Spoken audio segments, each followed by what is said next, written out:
So the Crysis single player demo was just released a couple days ago, and I've been hearing a lot of problems on FPS and how the game doesn't run adequately on high-end systems. I'm going to show you today that it can run on what I would consider above mid-range. It's not like an E6400 or 8600 GTS graphics card.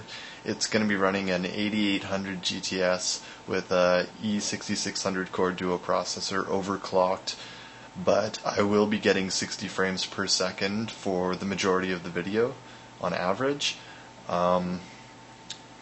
without sacrificing much eye candy. The settings are drawn back and the INI is custom edited, but you're not sacrificing any of the strong eye candy such as the motion blur, the post-processing, the HDR, or the texture quality. And keep in mind this is the 320 megabyte version of the 8800 GTS at 1280 by 1024. So I don't know if I mentioned it before, but my computer is running Windows XP 32-bit on 2 gigs of memory, which is more than adequate for this game. While I'm running the game, about 600 megabytes are free. I like to keep my computer nice and clean. Do a registry scan every once in a while if you have FPS problems, or defrag your system, or do a virus check. Those things tend to seem to hog up to a lot of resources. So I'm just going to show you the graphics settings really quick. No anti-aliasing because it's 2 FPS heavy, and I don't honestly notice a difference on 1280 by 1024. On higher resolutions you would definitely need it, but on this one ×2 would be more than adequate, but I'm still going to leave it off. Advanced settings: texture quality high, objects medium, shadow quality medium, physics medium, shaders medium, light metric effects medium, game effects medium, post-processing high, modded particle quality medium, water quality medium, sound quality high. No, I noticed before that I mentioned that I was going to set all the settings to high. They are actually at high. I've just modded the INI in the medium settings to produce more effects, yet keep the FPS at a high level as possible, which means that I don't render the shadows at full distance. It's rendered about half as much as it normally would be. And the shader renders the HDR, but still under medium settings. So it doesn't have the shader model, but it still has the HDR. Post-processing has a lower res version of the motion blur, but still keeps the full depth and perception. So let's give this demo a try. It's going to be a little bit difficult to hold the camera and play the game at the same time, so bear with me. I'm just going to load a saved game.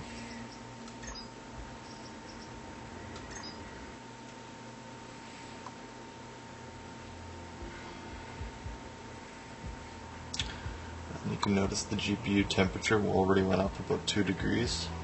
It should go up to around 70, 75, which is more than safe.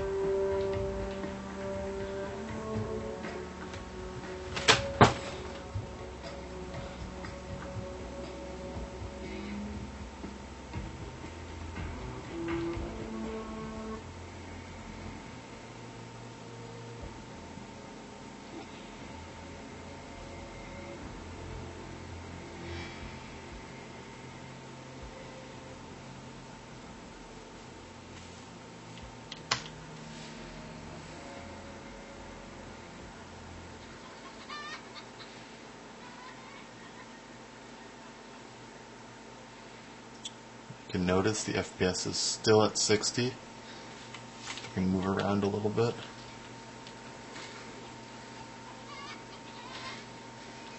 You can still see all the shadows. See if I can get motion blur. Physics still there.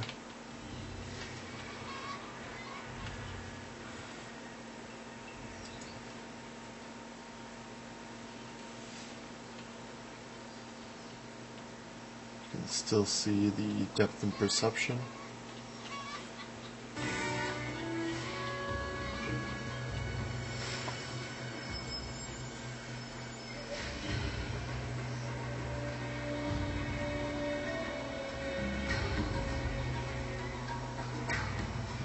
Kind of hope nothing attacks me there. You can see the shadow render distance.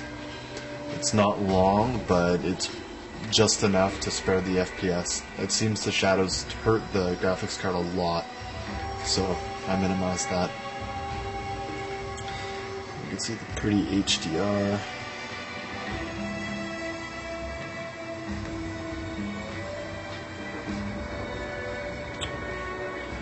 I haven't noticed any lag spikes in like areas that with big explosions or anything, but I haven't played too far in. I don't really know how long the demo is.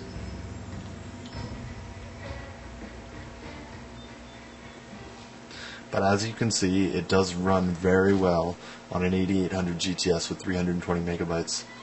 This is with high texture quality, so 320 megabytes of video memory is more than enough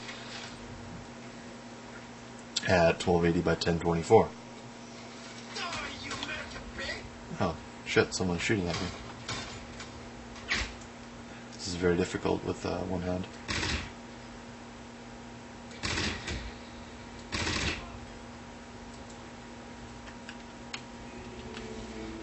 I'm going to show you the different... well, you guys have already seen all this stuff, but...